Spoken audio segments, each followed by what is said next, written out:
Force Radio. Bonus shows and content are available right now only at patreon.com/Rebel Force Radio. A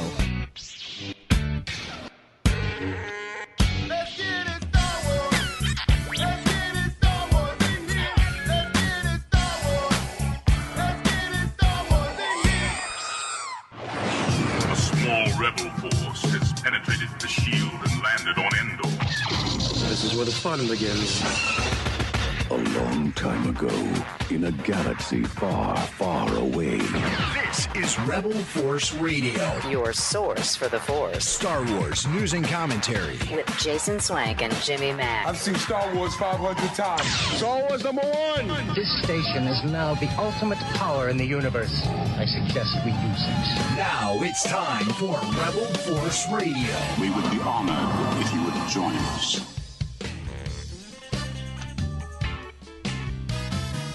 All right, welcome to Rebel Force Radio Live. Broadcasting live across YouTube, Facebook. This is now, this week, official appointment listening. We'll also release it as a podcast, of course, but it's great to have you, those of you joining us. Welcome. We haven't done this in a while.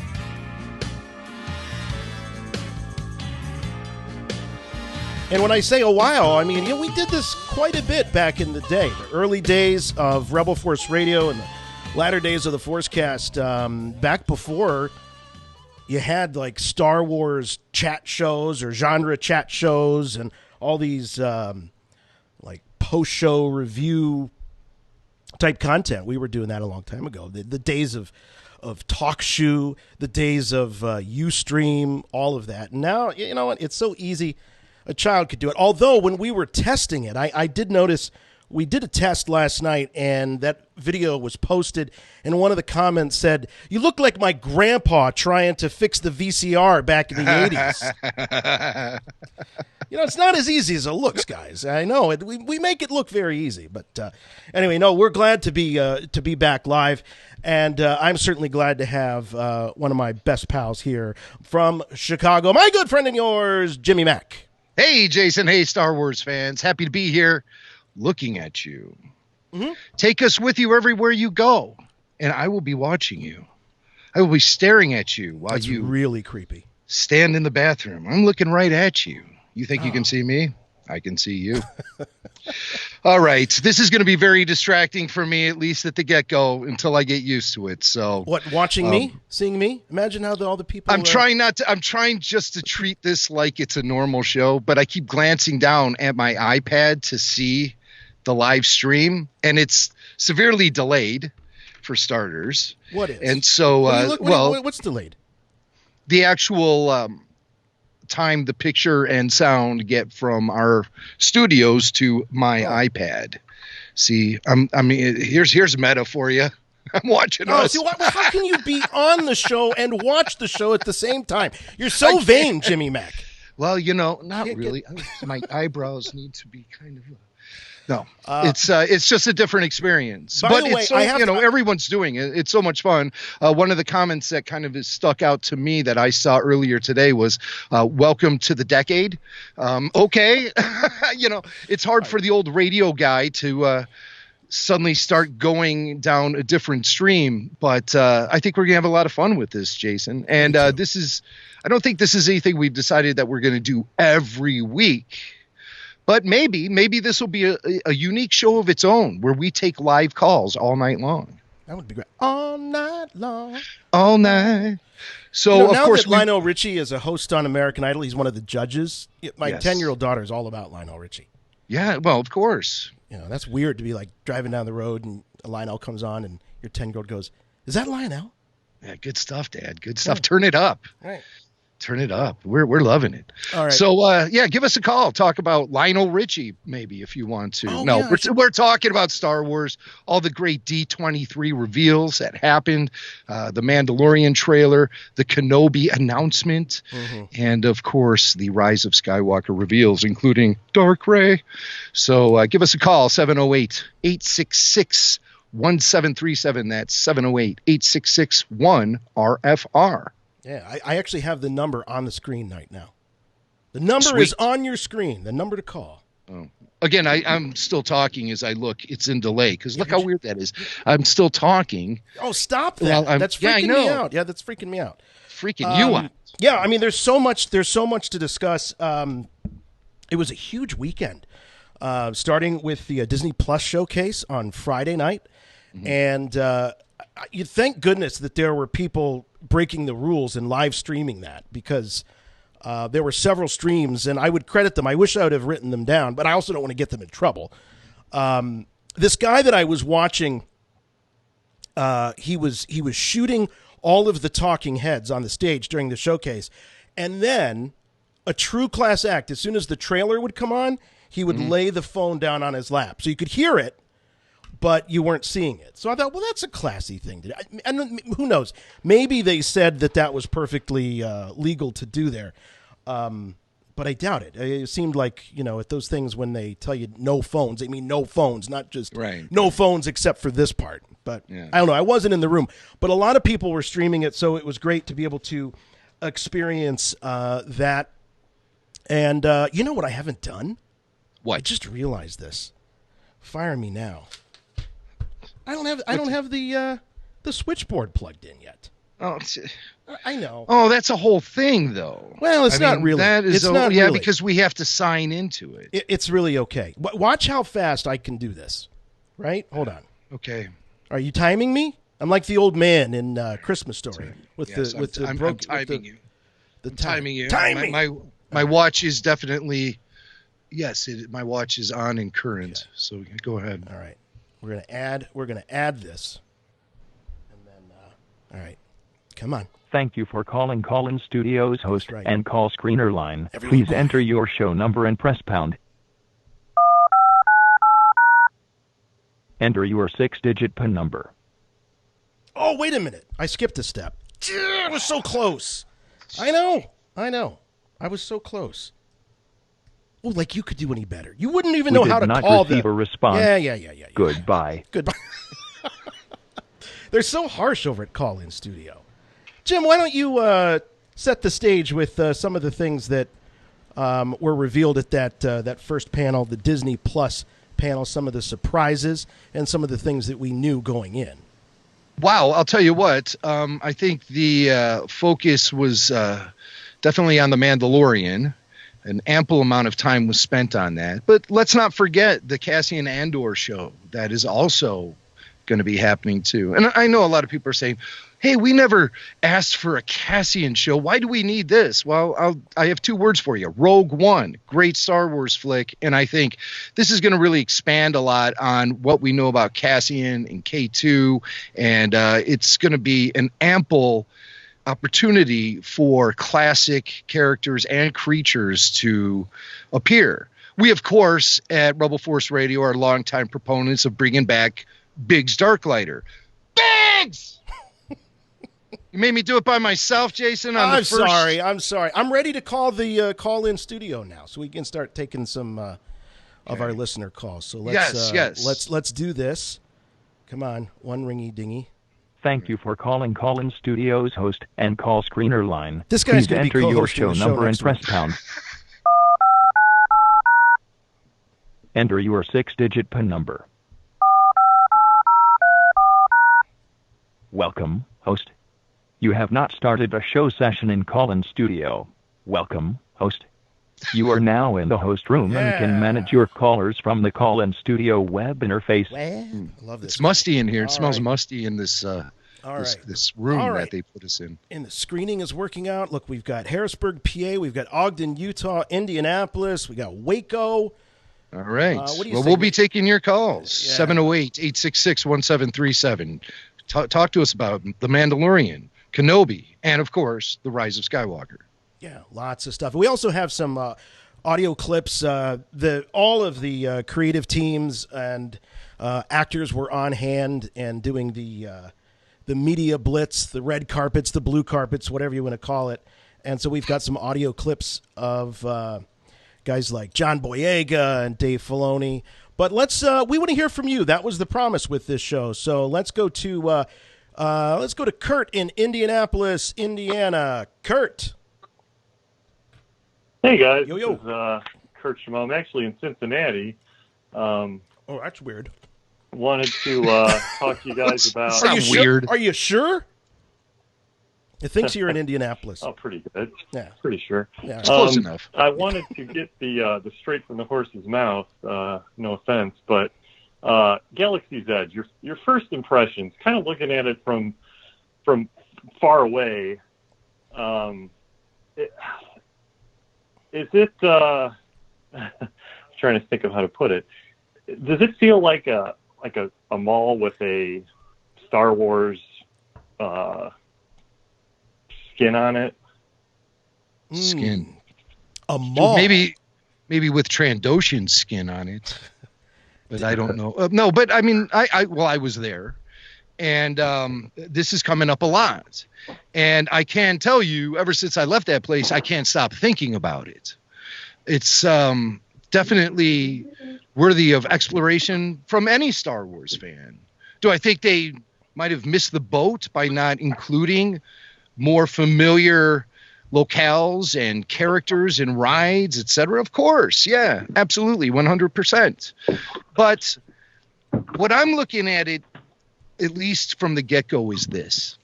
They parked the friggin' Millennium Falcon at Disneyland.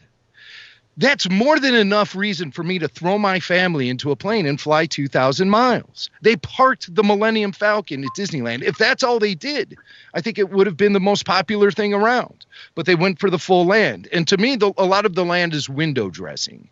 And did I connect with a lot of the stuff that was happening around me, even though I wasn't familiar with it from a film? Absolutely, 100%, because I speak fluent Star Wars. I get it. I get what they're trying to do. Now, why did they try to do it that way? Why didn't they just attack certain eras of the Star Wars chronology and build upon that? I think there's room for that to happen in the future, but I think right now they're just trying to establish what they consider to be a brand new and unique entry into the Star Wars mythology. And they're not creating it with a movie or a television show or a video game this time. They're creating it with a theme park. Yeah, different, outside the box, not what we're used to, for sure. But listen, I'm a Star Wars collector. There's plenty of stuff for me to throw my money down on. I have right here in front of me the lightsaber I built. It's not plugged in, but you see, it makes there it noise. Is. But this is it. This is the lightsaber that I built at Galaxy's Edge. And that experience in itself, while maybe it would have been cooler to be sitting in Obi-Wan's hut and having the spirit of Obi-Wan Kenobi guide you through it as you sit in the lotus position on his floor, that would have been cool. But I mean, just being able position. To do this. Is that crisscross it's applesauce? Like it's sort of that way, but more of a yoga variety where the outside of your ankles rest on top of your knees. Okay. And so you don't tuck a foot underneath. But that's not why we're here. It does connect to Star Wars, though, because I believe Luke Skywalker took that position when studying from Master Yoda. So but I think that's the position that actually killed him at the end. Wasn't he doing that? He was floating above the rock. Yeah, right. Yes, and also so much for yoga. Also, dig up a picture of Mark Hamill when he is getting his star on Hollywood's Walk of Fame. There is pictures of him sitting in the lotus position right in front of his stars as the cameras clicked away. I've never heard it called the lotus position, but I'm not much of a yoga guy. Yeah, I'm kind of a yoga guy. You know, John Marcoux is the Jedi yogi. Right, and right. He instructs me on many things. Well, here's the thing that I want to say about Galaxy's Edge in Batuu and putting it in the timeline when they did. I think that and we covered this on the show a bit, and there's been a lot of reverse engineering and value engineering going on with Galaxy's Edge, but they really envisioned this as something that was live, interactive, and almost real time with what was going on in the Star Wars universe. If Galaxy's Edge would have been a collection of original trilogy locales, I think they would have been very fixed in time. It would have been like that story is already told. I don't see how it would have evolved. Now, am I saying that I wouldn't have liked to have gone to a theme park and been able to go to Dagobah and Hoth and all of that? Of course I would have. But I also see that this is part of the way franchises are handled now. You got to have the movies, you got to have the TV show, you got to have the cartoon, you got to have the theme park, you got to have the Broadway musical. All right, Star Wars has them all except that last one, and I think that's going to happen at some point. So the whole point of those are that they play together. It's one big ecosystem, and I don't think they would have been able to do that if it would have been those locations. So what do you think, Kurt? Timeliness. Kurt, what have you heard, and what are the red flags that are appearing to you? Kurt's gone. Kurt's gone. Yeah, I had a lot to talk to Kurt about. Well, let's see what. Let's go to Daniel Larson. He's in. Daniel is in Utah. He wants to talk about the Kenobi show. Yo, Daniel. Good. Hey guys, how you doing? Are you actually in Utah? I just want to make sure this thing is working. I am. Awesome. All right. I am. I'm in Salt Lake. Okay, great. Love it there. Let's talk about Kenobi. Hey, I just wanted to get your guys'. Yes, I am totally stoked about Kenobi. I just wanted to get your guys' thoughts on what you expect this to be. Is this going to be kind of a contained story that doesn't really impact the overall, mythos of Star Wars?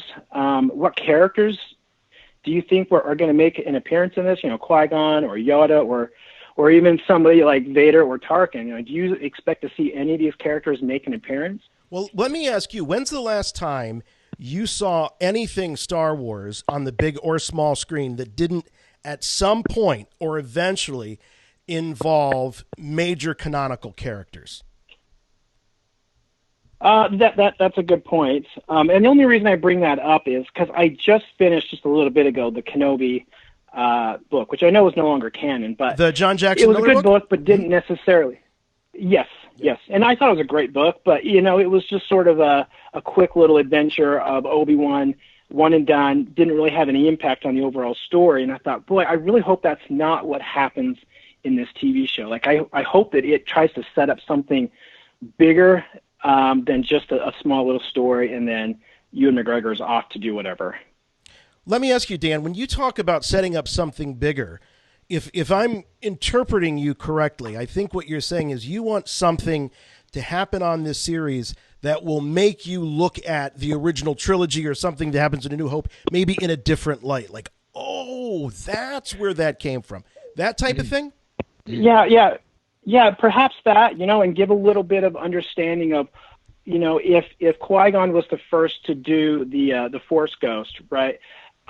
Why is that? And why is it that Qui-Gon was the first to discover it, and that whole process of teaching Obi-Wan this?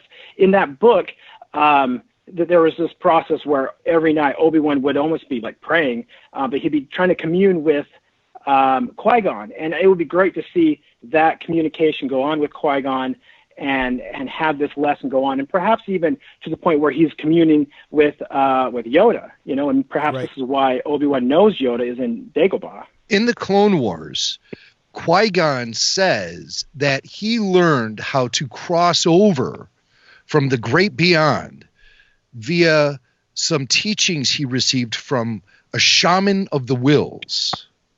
So that might have led Qui-Gon to Jeddah City somehow. And maybe Obi-Wan might actually go to Jeddah to try to uncover a mystery that Qui-Gon left behind. Or maybe Qui-Gon himself instructs Obi-Wan to go visit Jeddah City. So that could be a possibility. That's the only indication of any sort of revelations that I believe we've received from George Lucas about Qui-Gon's ability to cross over was in those final Clone Wars episodes from the Lost Missions featuring Yoda on his spiritual journey. And in that journey, he does connect with Qui-Gon, and Qui-Gon reveals that to him. So I would imagine that being canon, that would be something, that would be a building block to work with. And definitely I would love to see Obi-Wan communicate with Qui-Gon Jinn. Oh, yeah, sure, I come here from the great beyond, they got all kind of Guinness and Marlboros there. Yeah, it's good. Sure, you know. You think that's Qui-Gon's like afterlife fantasy? Is Guinness and Marlboros? Well, I know it's Liam Neeson. Oh, there you go. I'm sure he's just like, screw this Jedi stuff. I just got butchered. I'm just gonna sit back and drink. Right. Yeah. You know, and I talk to the little green guy every once in a while. It's a good life. It's a good life. Hey, Daniel, thanks so much for the call. Appreciate it. Yeah, sure. He's like a little leprechaun, that Yoda. That's what attracted me to the Jedi Order to begin with. Jim, you said something. Sorry to interrupt, Master Qui-Gon. But you said something. I think it was last night on our preview show that you've speculated, and I was thinking about this all day today, and I am starting to feel like you're right about this, that this Kenobi series might be the resting place for a lot of some of the abandoned projects that were being discussed and being worked on. I mean, we know at the time of cancellation, some of these films were in pre-production. They had concept designs. There may have even been stuff on the drawing board for a solo sequel, for all we know.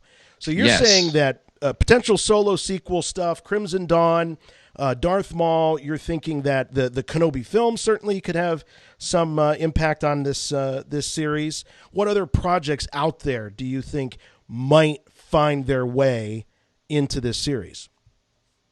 Well, other projects, it's kind of hard for me to pinpoint, but I'd have to think there was an expansion of the Darth Maul Crimson Dawn story that launched with Solo.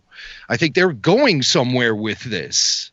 I don't think it's all just by chance. I think that there is legitimate opportunity to launch something very cool off of the little bit of tidbits of information we received during Solo and the activity of the crime syndicate, Darth Maul and Kira.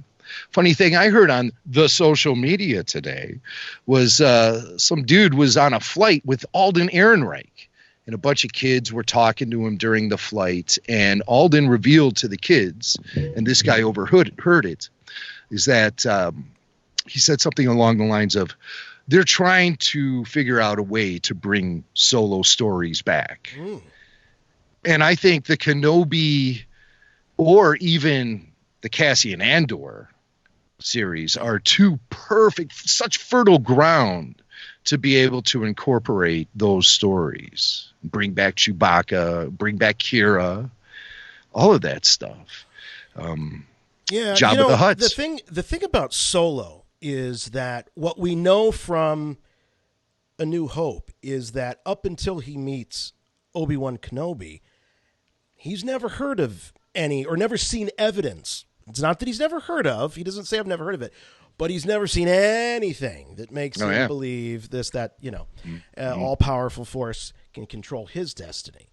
Now, there's a lot of ways you can interpret that, certainly, but we do, much like we had to keep Anakin and Grievous separated for the whole Clone Wars because they had never seen one another, we have to keep Han Solo separate from some of the more mystical elements of Star Wars and keep him grounded in that gritty reality so that he is that, those eyes for us still when we get to the original trilogy. Bunch of hokey tricks, nonsense. He says simple tricks and nonsense. Right. Well, since we're talking, I just wanted to test the YouTube, because if you say something wrong, they all tell you right away that you said something. Oh, it's great. Wrong. It's like immediate feedback and correction. Yeah. It says doofus podcast hosts and nonsense. Wait a second. From Who's that?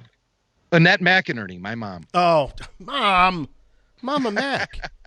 Isn't she out with the ladies and the respirators and the oxygen tanks tonight? It's really been fascinating to watch her get interested in Star Wars via the sequel trilogy. I mean, she wasn't doing it to connect with her sons or anything like that, or even to be a podcast guest. Because remember, I tricked her into being on the podcast the first time. I recorded a conversation with her without her knowing it. That's true. That's right. That's right. You also tricked your dad. You got to go back and that might be good YouTube fodder. Those initial reviews of The Force Awakens by Mama and Papa Mac Maybe we get. I don't remember my dad. Was he on the show? Yeah, well, he wasn't on the show. You secretly recorded his reaction as you guys were driving away from the theater. I think you had the phone up on the dash or something like that. But, hey, while we're talking about Kenobi, we do have some audio highlights. This was such an amazing moment. I remember watching the Disney Plus rollout, and they saved Star Wars to the end, and I was getting really frustrated because I knew it was going to be 90 minutes, and they were running over time, and is it going to happen? Is it going to happen? Or is it just going to be a rushed, quick regurgitation of what we saw for The Mandalorian at Star Wars Celebration in Chicago? But, man, they really did pull out all the stops. And by all the stops, I mean Ewan McGregor. So we got a highlight here. I think. Yeah, this is one of the things we didn't test last night, playing audio. After secrets and fibs and not being able to talk about it, I am thrilled to bring out a beloved member of the Star Wars family. About it. After secrets and fibs, Kathleen Kennedy has the not being hiccups able here. to talk about it, I am thrilled to bring out a beloved member of the Star Wars family. Music swells. This is the second. Who's that sound guy? Remember they Kathleen. did that to Harrison Ford. Oh, yeah, stepped on the line. Can you ask me in front of all of these people, all of these witnesses, can you please ask me? Ask me. Am I To going marry to you. play Obi-Wan Kenobi again? Ewan, Yes. are you going to play Obi-Wan Kenobi again? Yes. And the crowd goes wild. Oh, the crowd goes wild. But I tell you what, they had me, man. I was whooping and clapping. I was as giddy as Kathleen Kennedy was in that moment. I tell you, refreshing to hear Kathleen acknowledge her lies, which she did. She calls them fibs. Fibs, right? Yeah, fibs. That's what my grandma called them. Right, Fibs. right. Those were okay lies. Yeah. This is a certain point of view department checking in right now. Right. But, she did acknowledge that, yeah, we BS you guys. Because a lot of people want to use arguments to prove they're right by saying, no, JJ said this and so said that. Yeah. But when it comes to the topic of Star Wars reveals, that's some top secret information going on around out there. And should you say something out of line, your tongue shall be removed. Yeah, well, even though the Kenobi thing was such a incredible goosebump-inducing moment, it wasn't the biggest surprise to me going in. I was relieved that it actually happened. The biggest surprise to me was seeing Diego Luna there. I mean, when we had Alan Tudyk and Diego Luna come out, I feel like the Cassian Andor series is the one that just kind of gets maybe a little bit overlooked as we were looking forward to the Kenobi official announcement. We've got the electrifying trailer for The Mandalorian. Cassian's he's like the Jan Brady. He's the middle child, and he's not as cute and new as Cindy, and he's not as hot as Marsha. Yeah. So here you got, but it was great to see them. And as a matter of fact, we've got Todd on the line. Todd from Columbus. He wants to talk about the Cassian Andor series. Todd, you were excited about Cassian Andor. I think you were hitting on what I was going to say, that it was kind of overlooked with all the other news that came out. He's the Jan Brady? The thing that I wanted to... yeah. The thing I wanted to throw out there is, I think it's going to be a very gritty series, and I'm wondering if Cassian's going to be an anti-hero type because of the line in Rogue One where he says that he and a lot of the other rebels there have done some really terrible things for the rebellion. So I want to see those terrible things and portray him as kind of not a great guy. So I wanted to get your thoughts on that. Thanks for the question. Oh, Jim, go ahead. Take it away. Well, obviously we know what he's capable of because he shot the lame arm guy in the back at the beginning of the movie. Just shot him dead cold. Didn't even give him a chance to try to get out of there. There was no time. There was no time. My arm! I can't climb my arm! So when we got together for the Galloping Ghost Patreon RFR meetup last week, one of the things we discussed over several pictures of IPAs is directions the Cassian show could go in. And we just thought it would be funny if every week the one arm guy, the bad arm guy, he hurts his arm, like every week that's his shtick. Like how Kenny always dies in South Park. Right. This guy's arm goes bad. Or the my leg guy in SpongeBob. Yeah. My leg! This guy. And then he gets shot in the back every week. Oh, right. He dies every time. Yeah. But at the beginning of next week's show, he'll be back. Of course. And then you just know he'll hurt his arm somehow and find it impossible to escape. Yeah. So that could happen. But no, there's a lot of blue sky in front of the Cassian Andor series because we all know his final fate. So whatever he does in between on this series, in between the time that this series begins and we see his final fate in Rogue One, I mean, really, there's not much that you can do with the character that's going to unravel his history. So there's a lot of fresh air around this character. And I think there's many different directions you can take him in. And yeah, being an anti-hero, that's certainly a direction, I think, that has to be on the table. How brutal do they want to make him? How brutal can a Star Wars hero be? Well, I think about Daniel Craig's version of James Bond, the blunt instrument, the guy that is willing to do anything or anyone for king and country. Queen and country, I should say. Yes. We had a great comment here from Ryan Fields on Facebook. Ryan said, Cassian confused me during Rogue One. He shot that guy without a second thought. I never trusted him after that. And I remember thinking that myself, that he could be, a Trojan horse there. He could be the traitor. I think that's the role that he sort of played in Rogue One. I think he was the guy we were supposed to have some doubts about. Clearly, those doubts were unfounded, and he died a hero's death. So I think there's a lot of great stories to tell. I'm fascinated at the idea of of espionage in the rebellion. I think we're probably going to meet Bothan spies. Apparently, they're the best spies. Jawas are the best junk dealers. So the Bothans, they really got this spy thing under. Why do you think Bothans are good spies? They were the only time that they've been ever exposed to us in the films is they were being used as pawns by Palpatine. That's all. I mean, all they ever did was get used. He held the door open. They called Bothan spies. Right. But how good are they? Well, I mean, I would assume. You don't hear about Trandoshan spies. You don't hear about Rhodian spies. They all have their own thing.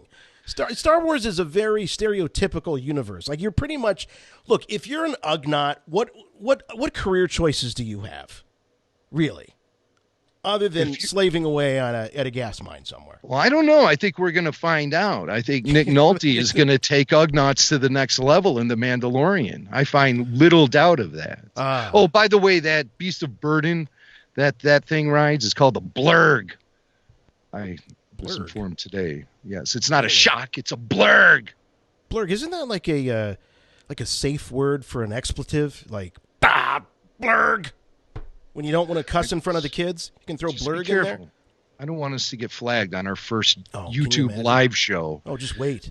Just wait. Just wait. What else we got? Oh, you know what? We should talk about this. The Mandalorian. You know what? Before we leave the Kenobi topic, and if you're going to be calling about Kenobi, that's okay. All these topics are on the table. There's no time limit on these things. But if we did talk about last night on our test run for the live show about the Kenobi, the timeline for the Kenobi series, and it was confirmed by Kathleen Kennedy that it would take place 8 years after Revenge of the Sith. Or maybe it wasn't Kathleen Kennedy. I think it was StarWars.com. It was the official, I think it was the official press release. that went out there right after the event. So 6 years after Revenge of the Sith, or 8 years, sorry. 8 years. Yeah. Yeah, so that's perfect. That's perfect. Let's take more calls. All right, let's do it. Let's see. Who's next on the line? What do we got? How about... Oh, this is a grab bag. We don't have a name, so we're going to live dangerously here. Let's go with area code 717. Hey, 717. You're on with Rebel Force Radio. Hey, Jason. Hey, Jimmy. This is Eric from Phoenix. Oh, Eric from Phoenix, our intrepid voicemailer. Nice to hear you live. Hey. Yeah, so this is embarrassing. It's like I've never called into you guys before. I literally screwed up the whole thing. I didn't put my name in. I didn't put my topic in. So sorry for the rookie mistake there. Sorry about that. Don't worry about it. We like the element of surprise, and you're also a known quantity around here, so it's all good. What's on your mind? Oh, good. Hey, well, just two quick things, or actually one quick thing. I'll get on the topic. So, Jason, my question is, how are you going to get your drink refilled during the show? Because we can tell if you step away. I'm glad you asked. This is how. How can you tell when he steps away? I'm curious, because I can't. I mean, because usually I'm talking when he does it, I bet. How can you tell, Eric? Well, he's on my 55-inch screen TV. I can see him. He can't go anywhere without me seeing him. Oh, I thought you just said like on a typical night when you're just listening, you can tell when he walks away. Just like that. Wait, what's this? Okay. Oh, he's gone. Oh, did he go? Oh, no, you left. I left. Oh, I'm watching everything in delay. Look, I'm telling you. I left. I'm telling you, Eric you're not from there. Phoenix, left. He said, how am I going to get my drink refilled? And I just walked away and refilled my drink. So cheers. I love it. And here's the sad part. I didn't see any of that because when you're on the call with you guys, we're on time, but the YouTube's delayed. So I went in the other room so my wife could still watch the live stream. So I'll watch it later. Oh, your wife watches with you?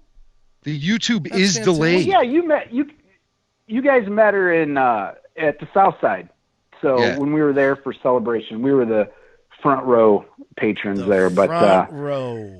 But hey, the first caller took Obi-Wan. So my second thing I thought would be fun to talk about is that teaser trailer we got this week or yesterday. Yeah, teaser. Well, that's exactly what it is. It's a teaser trailer. They show you a bunch of old stuff to ignite your nostalgia for the Star Wars saga because they're marketing this as the end of the mythology. I mean, well, not the mythology on a whole, but this slice of it. And it's sort of weird. It's weird to see so much inclusion of prequel era footage in the teaser trailer because it seemed like on JJ's first go around with Star Wars during The Force Awakens, that was the last thing Disney wanted was any connection to the prequels. They wanted a fresh start. They dropped the Roman numerals from all of their marketing. And they did that because they wanted to have a clean slate so people wouldn't feel intimidated like they have to watch 6 movies before they go to the movie theater to see The Force Awakens.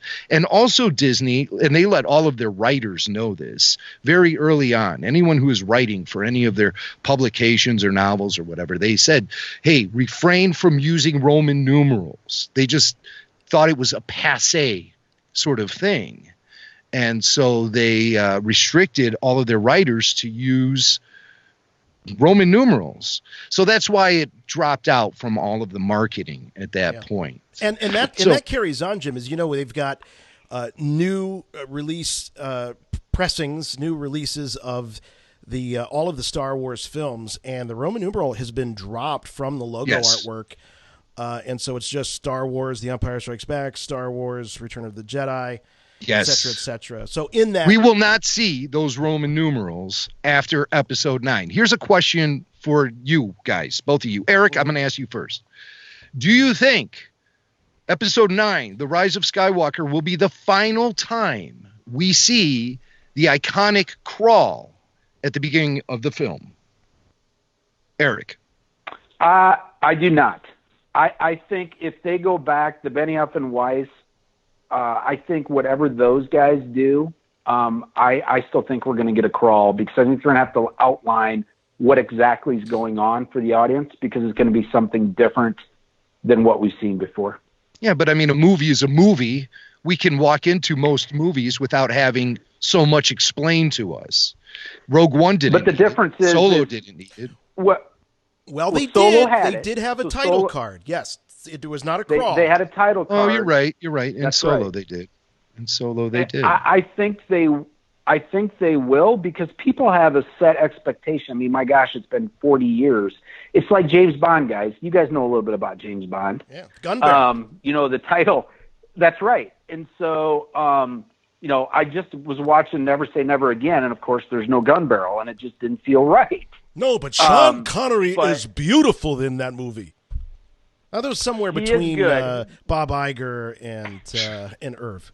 Oh, is that your Kirshner? That was my Irving Kirshner? Yeah, if Who you did, watch the, you know, he watched the Blu-ray. He directed that, right? Right, he directed Never Say Never, Yes, and he you did. got to see the Blu-ray, because the audio commentary is largely just Kirsch just raving over how amazing Sean looked still at that age in his life. Oh, you should have seen him. One morning, he came out of the hotel swimming pool. He was glistening. I'm telling you, he looked like a turkey fresh out of the oven on Thanksgiving Day. He had a glow about him. I said, roll cameras. There were no cameramen there. It was just me in my Bermuda shorts and sandals in my ring, the lovely Sean Connery. Glistening, I tell you. Always. You got to, I think, now, Jim, let's go back to your question. You said crawl. Do you mean the traditional yellow font up into the stars crawl? Yes. Or do you mean, because I'm with Eric, I think that they will need something to place it into context. If this is an Old Republic, you're going to have something to set the tone. Think about Lord of the Rings. Even Lord of the Rings kind of opened up with that voiceover and getting people immersed. That's part of the fantasy fairy tale language. So I think there will be something. So I'm gonna back up what Eric's saying. I think it's going to be a mixture. But to your point, will it be the traditional Star Wars yellow crawl? I don't think so. Okay. So here's another question, and this one comes from the live chat. Oh, okay. Samuel Stevens. Eric's still on the line, right, Eric? Yeah, he's still with us. Correct. Okay. Yeah. Okay. Co-host. Samuel asks, if Rise of Skywalker goes there, how does everyone feel about a Han Solo blue ghost making an appearance? Han, not happening. As a Force spirit. You say not happening. What about No. you, Jason? Well, I think that I'm going to say, would I like to see that happen? Do I think it's going to happen? No. But I do know that there is an orientation with J.J. Abrams to make the Force a more globally or universe-wide attainable spirit or skill or harness, whatever you want to say. I think that JJ wants to go back to those days when he was a kid and believe that he could grow up to be Luke Skywalker or Yoda or Obi-Wan, regardless of his midichlorian count. Mm-hmm. So could there be a mass kind of granting of Force sensitivity, power? Maybe. I don't think they would go so far as a Force spirit, though. But there's things that make me believe that they might go there, because I think they really want to bring visually, they can't do it in practicality, but I think visually they want to bring that trio back, because that is one of the things that the fans have wanted to see from the beginning.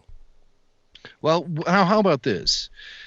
Maybe, because it is kind of unexplored territory, this whole idea of returning from the dead as a spirit. Very few Jedi have pulled it off. You can count on one hand the number. Anakin, Qui-Gon, well, Qui-Gon is a voice, Ben and Yoda. And that's it. That's it. Yeah, so it's not. Now hold on. Okay. Let me finish my thought. I have to get this out, okay? Everyone, shh. What if the ability to bring someone to life is a power a Jedi has?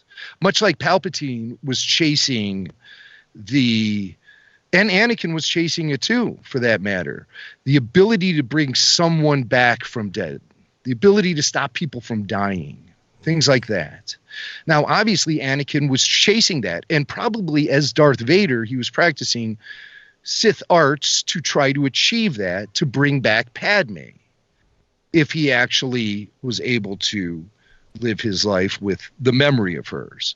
I still think that he had sort of erased her from his memory, because that was the only way he could really survive, and then he fully became Darth Vader, more machine than man.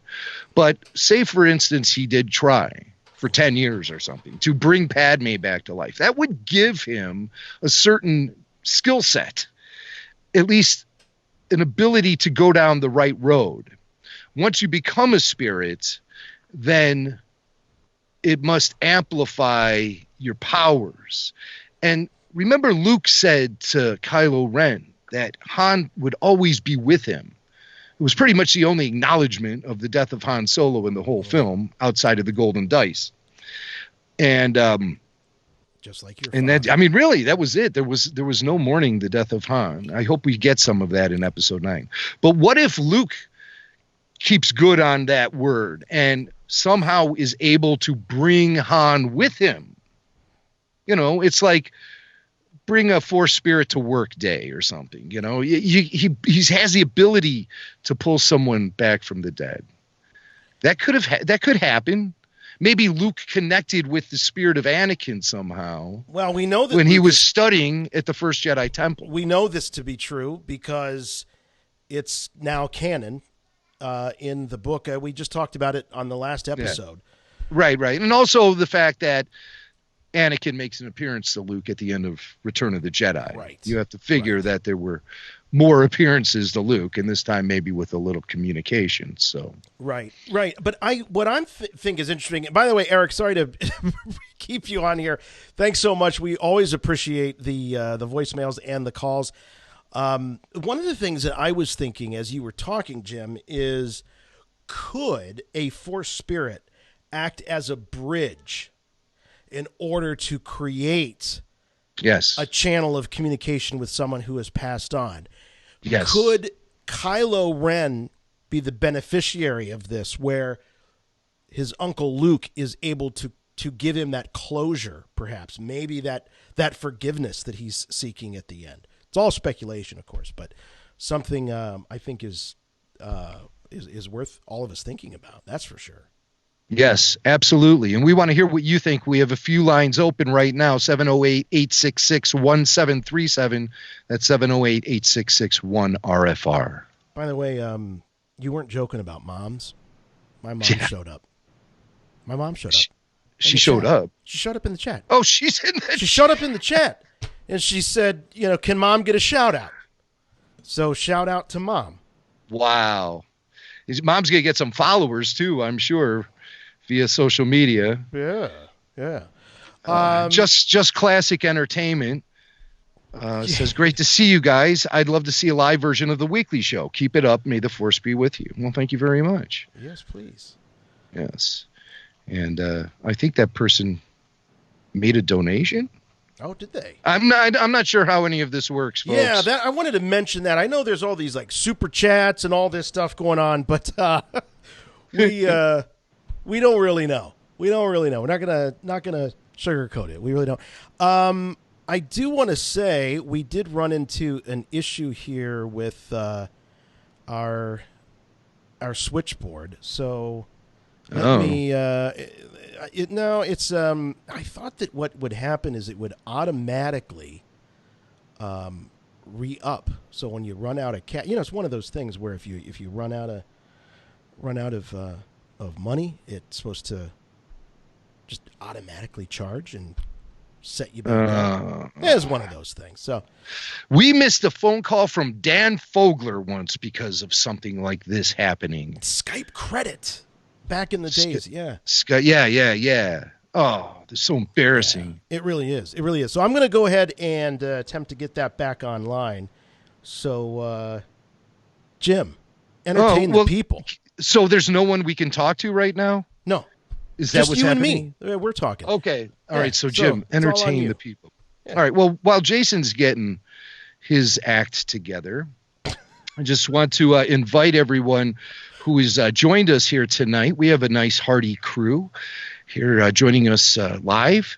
I just want to remind everyone to follow us on Patreon and become a member of that community to get all kind of cool exclusive programming and special offers, access to all things RFR. We have exclusive programming like RFR Rush Hour, where Jason is driving home and I call him and I bug him about stuff the whole car ride home. So I hope to, maybe someday he'll get so distracted, he'll drive off the road. We'll be there for that without all the bumps and bruises. I mean, I'm still listening. I'm doing other things, but I can still hear you. We also have RFR Q&A, where people ask me all kind of questions. You are the host. If you're a Patreon member, you can become a host if you're a member of the VIP tier and host an episode of RFR Q&A with me. And you can ask me all kind of questions about what it's like working with Jason and what his social security number is and what his home phone number is. All right. And things like that. I got to jump back in. We're all set back. We've got let's go back to the calls here. We got Megan from Haddonfield, New Jersey. Patreon.com/Rebel Force Radio. All right, Megan, are you there? Hello, Megan. Oh shoot! You know what? I gotta put Megan on We have hold. to do the. Do we have to do? We got to do the whole thing again. See, this the is beep beeps. We got to do the beeps. We got to do the beeps. This is how it works. But luckily, I've got it down. I got Thank you for calling Call-In Studios host and call screener here's our line. guy. Please enter your show number and press pound. Enter your 6-digit PIN number. That we did not receive a response. Goodbye. Oh, thank God. They're just so harsh. They really are. They just really, we'll give you one shot at this. Thank you for calling Call-In Studios host and call screener line. Please enter your show number and press pound. Enter your 6-digit PIN number. Welcome, host. There we go. You are now in the host room and can manage your callers from the Call-In Studio web interface. All right. I drank too much coffee this morning, I think. All right, hold on. Where'd she go? Where'd she go? Meg. All right. We lost We're gonna go to Cardona. Cardona, back, you're on Megan. with please call back, Megan. You're on with Rebel Force Radio. Sorry, Megan. We've got Cardona. Hello? Hello there. Hello there. Hello there. Hello there. Yes. I can tell what's on your mind How you tonight. doing? Doing all right, man. What's that? Oh, well, Obi-Wan? I'm kind of all over the place. Yeah, like our show I'm all tonight. over the place. Well, no, I like you. That's how I get down. I think that people over the last almost decade and a half, I think people have grown to love the fact that we're still rough around the edges. Yeah, in more ways than one. So what can we do for you, man? What do you want to talk about? Well, I don't know. You guys retweeted some video I made about Rey with her double lightsaber, and I put the video or audio over it with the Warriors chant. Yeah, that's a good one. Yeah. But did you get it? To get to it. Yeah, go on. Oh, to get to it, pretty much the theory. What we saw, that was probably evil Rey, clone Rey, right? All right, yeah, let's get down and dirty and talk a little bit about that. What do we Pure make about speculation. Sith Rey? Pure speculation. Okay, so Sith Rey. Right. Your name's Cardona, right? Yes, sir. Okay, that's a great name. Where'd that come from? My father's Cuban. Oh, awesome. Love it.